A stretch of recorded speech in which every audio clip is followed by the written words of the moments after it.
is Aaron Mitchell. I was 28 years old when I moved into my grandfather's house, and at the time I didn't think much of it. I thought it would just be a temporary solution, a quiet place to reset my life after everything had fallen apart. The divorce had finalized barely a month earlier. No dramatic courtroom scene, no screaming, just signatures on paper and the heavy understanding that whatever we had built was gone for good. I didn't fight to keep the apartment. I didn't fight to keep the furniture. I just packed what fit into my truck and drove south. I didn't have many options. My parents' place was crowded, loud, and full of questions I wasn't ready to answer. Friends offered couches, but only for a week or two. The only place that was technically mine was the old house my grandfather had left behind when he passed. So I took it. The town was called Pine Ridge, Alabama. Calling it a town might be generous. One gas station, one diner that closed at dusk, a church that looked older than the road it stood on.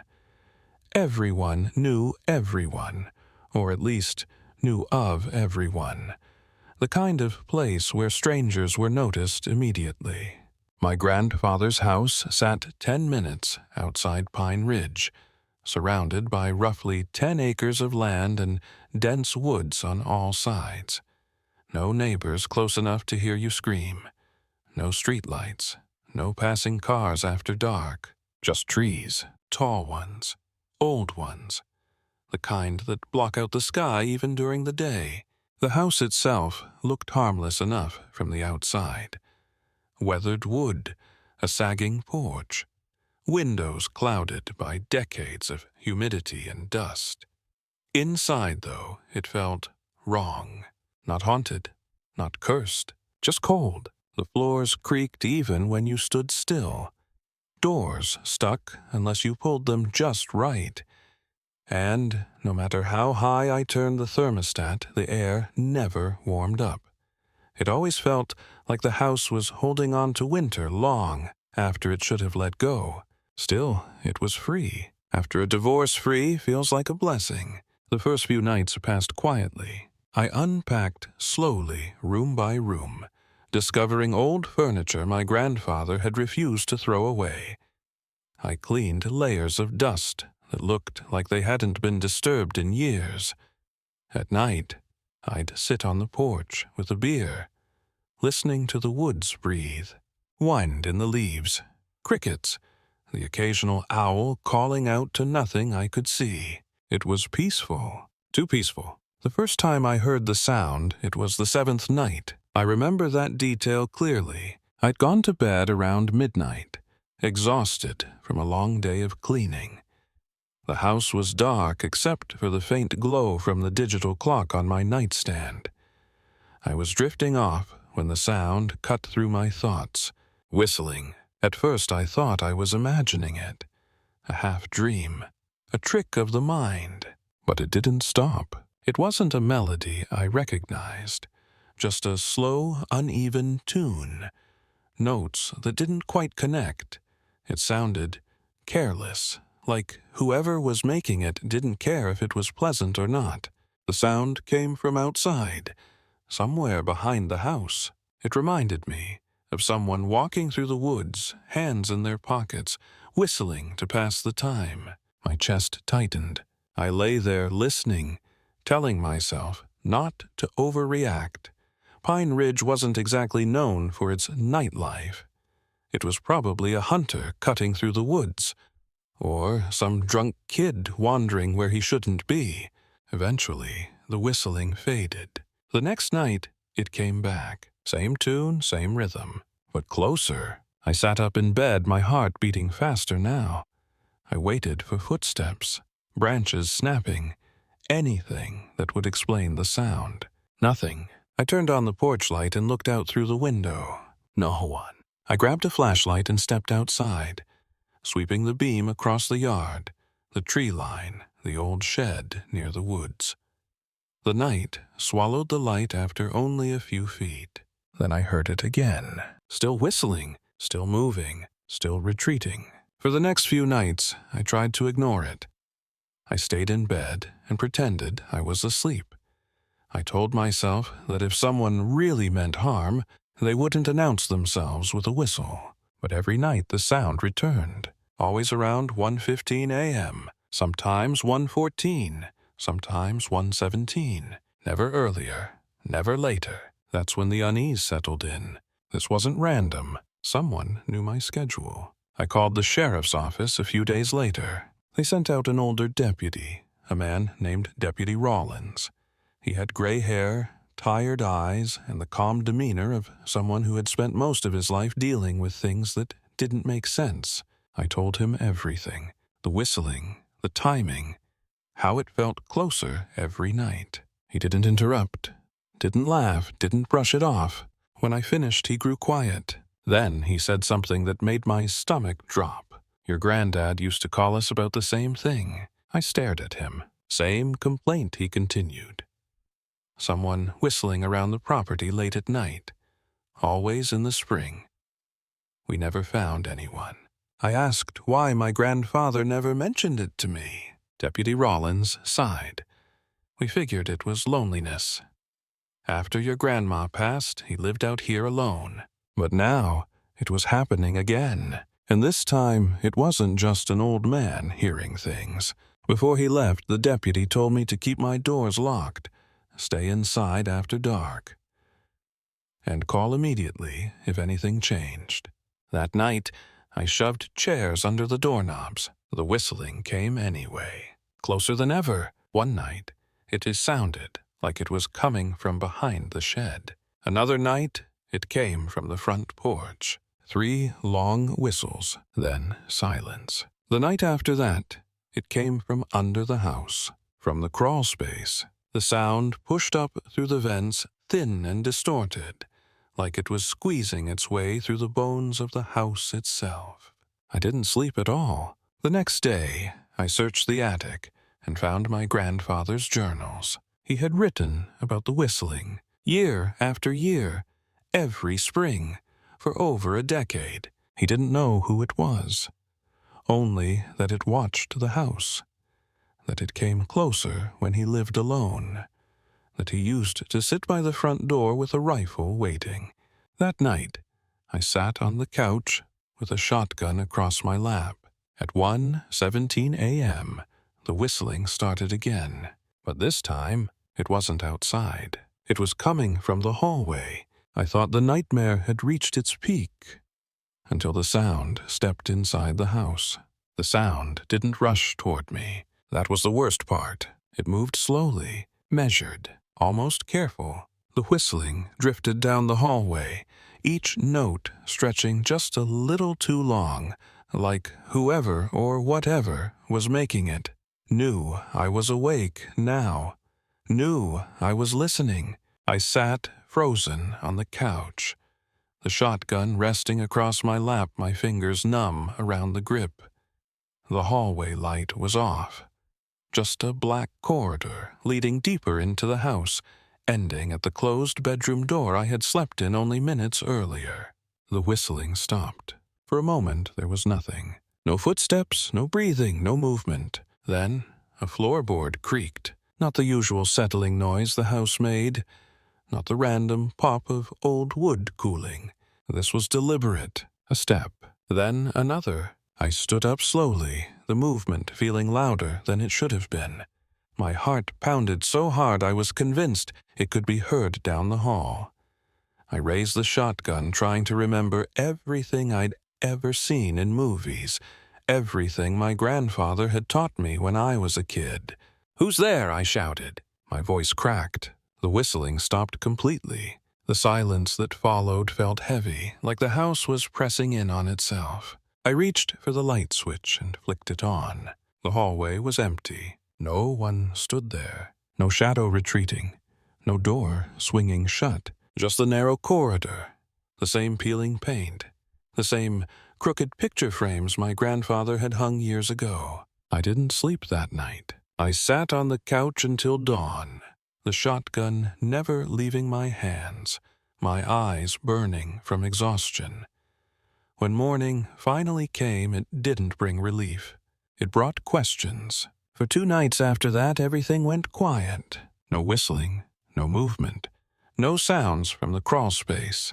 I started to believe hope that whatever it was had finally moved on.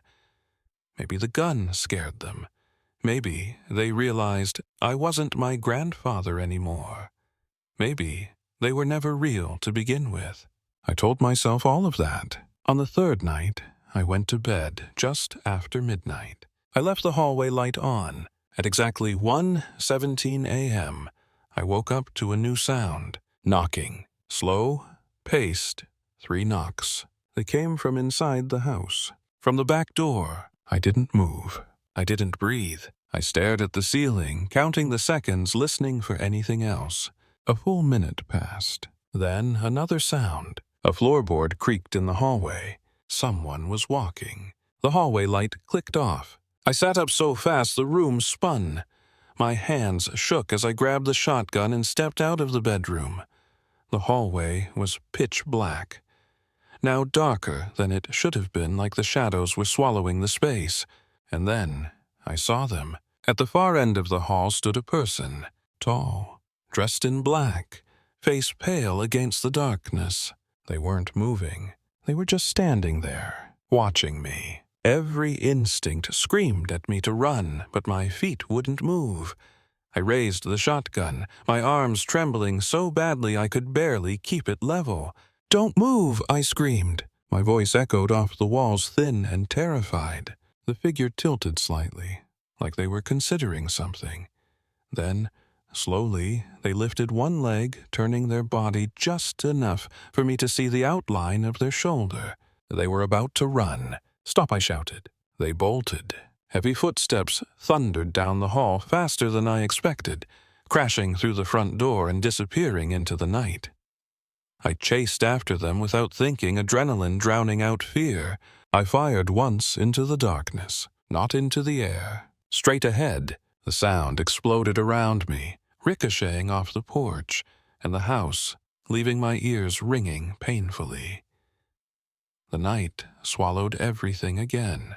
"Don't come back!" I screamed. I locked every door, every window. Then I grabbed my keys, ran to my truck, and drove straight into town. I slept in the cab that night, parked under a flickering streetlight, shotgun still beside me. When Deputy Rollins came out the next morning, the front door to the house was unlocked. Again, nothing was broken. Nothing was missing. But that confirmed it. Whoever had been inside my house had a key. Deputy Rollins didn't say much after that.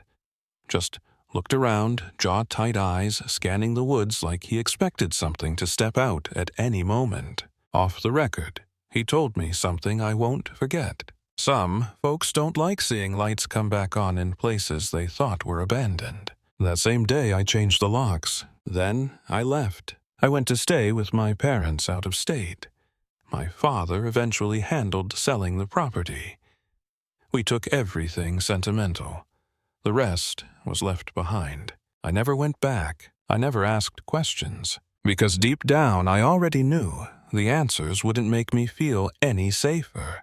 I moved to the city after that. Concrete, noise, people everywhere. After what I experienced, isolation no longer felt peaceful. It felt dangerous. We believed leaving that terror behind would be enough.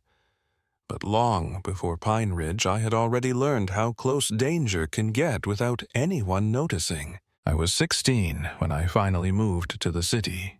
But before that, I spent the first 8 years of my life in the countryside. Looking back now, I realize how strange it must sound to people who grew up surrounded by neighbors, fences, and streetlights. But where I lived, freedom came early. Kids wandered. Parents trusted the land more than strangers. Everyone knew everyone, or at least we believed they did. The village didn't even have a proper name most people recognized. I'll call it Stonefield. At its peak, maybe 90 people lived there. On a good day, fewer in the winter. We knew every house, every car, every face. Julian and I could tell who was driving just by the sound of an engine coming down the road. That's why what happened that summer still haunts me. I was 7 years old. It was brutally hot that day. The kind of heat that sticks to your skin and makes even breathing feel heavy. Julian and I were desperate for something cold to drink. The tiny market in the village sold cans of soda for a few coins, but neither of us had money. That's when an older woman stopped us from her porch. She said she was preparing mint tea for her birthday and had run out of mint leaves. If we could fill 2 plastic bags with mint, she promised to buy us as much soda as we wanted. It sounded like a dream, so we started searching. We walked under the burning sun, checking ditches, gardens, edges of fields. After hours, we hadn't even filled 1 bag halfway. We were frustrated, tired, sticky with sweat. Then they appeared, 2 tall figures walking toward us from behind a row of trees. To adult eyes, they probably weren't very tall at all, but to 2 7-year-old kids, they looked enormous. Both dressed in black, hoodies pulled up despite the heat, tight pants, their faces hard to see. They spoke softly, almost playfully. "Are you kids out here alone?" Julian squeezed my hand. I didn't understand why. I told them what we were doing, how we needed mint, how tired we were. One of them smiled. I remember thinking it didn't reach his eyes. He crouched down and patted my head. Julian pulled me back immediately. "Who are your parents?" Julian asked. They didn't answer. Instead, they pointed toward a hill at the edge of the village. Said there was a big field of mint there. Said they could help us fill the bags quickly. I knew that hill. We played there all the time. There was no mint field, but I nodded anyway. We followed them. With every step, the village disappeared behind us. The air felt thicker. The trees loomed closer. Julian's hand trembled in mine. I knew something was wrong. I just didn't know how to stop it. Then Julian leaned close and whispered, "Run." He didn't let go. We sprinted down hill branches, snapping around us. I heard shouting behind us. Footsteps, cursing. I was crying, my chest, burning legs, screaming to stop. I don't know how we ran that far. I only know we didn't stop until we were back in the village. The woman who sent us saw our faces and pulled us inside. Julian told her everything. She scolded him for trusting strangers, that made sure we were safe. I never found out who those men were, but I know what they wanted. I thought that was the closest I'd ever come to disappearing, until years later when someone tried again. The summer after what happened in Stonefield, my parents decided they needed help. They worked constantly, 2 jobs each, morning to night. It paid the bills, but it meant my brother and I were alone far too often. That's how Melissa came into our lives. She was young, early 20s, soft-spoken, smiled a lot. The kind of person parents trusted immediately. She helped us with schoolwork, played games with us, made the house feel warmer when our parents weren't around. For 4 months, she was part of our routine. Then summer came. My parents insisted she take time off. They said she deserved a break. Instead of finding another babysitter, they decided to send my brother and me to stay with our grandparents for the summer. They lived far out in the countryside of Texas, middle of nowhere. Their house was a cabin-style home, surrounded by open fields with woods stretching endlessly behind it. A barn sat off to the side, housing animals and tools my grandfather had collected over decades. The first night was peaceful, too peaceful. My brother and I shared a room, bunk beds, a small TV playing cartoons until we fell asleep. Our parents slept in the next room exhausted from the long drive. Sometime after midnight I woke up. Footsteps, heavy ones, right outside my window. I lay still listening. The blinds were drawn, blocking my view. I heard a faint scraping sound. Then a low grunt, someone trying the window. I ran to my parents' room. They checked, found nothing. They told me it was probably an animal. I wanted to believe them. The next morning, my parents left. That's when things changed. While feeding the animals later that day, our dog froze, stared into the woods. Hackles raised, teeth bared. I saw him. Then, a dark figure half hidden behind a tree watching us. When I told my grandfather, the figure vanished. That night I woke up again, this time to humming. The theme song of the cartoon still playing on our TV, outside my window. Then a voice. "It's Grandpa. Come outside. I want to show you something." I believed it. I shouldn't have.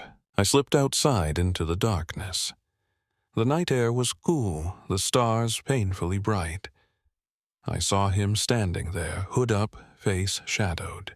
He took my hand. It felt wrong, younger, stronger. Then I saw the handle sticking from his waistband. An axe. That's when my real grandfather called out from the house. The man turned. I yanked my hand free and ran. The police caught him hiding nearby. It was Melissa's ex-boyfriend. He had been stalking us for months. He admitted he planned to take me, use me to control her.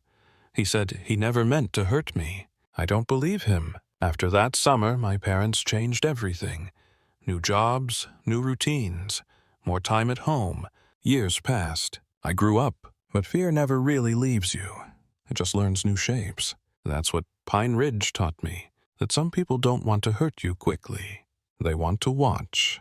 They want to wait. They want to come back when they think you're alone again. Sometimes I still wake up at night, around 1:15 a.m. The city is loud enough that I can't hear whistling anymore. But sometimes I swear I remember the tune, and I wonder if the house is empty now, or if someone is still waiting for the lights to turn back on.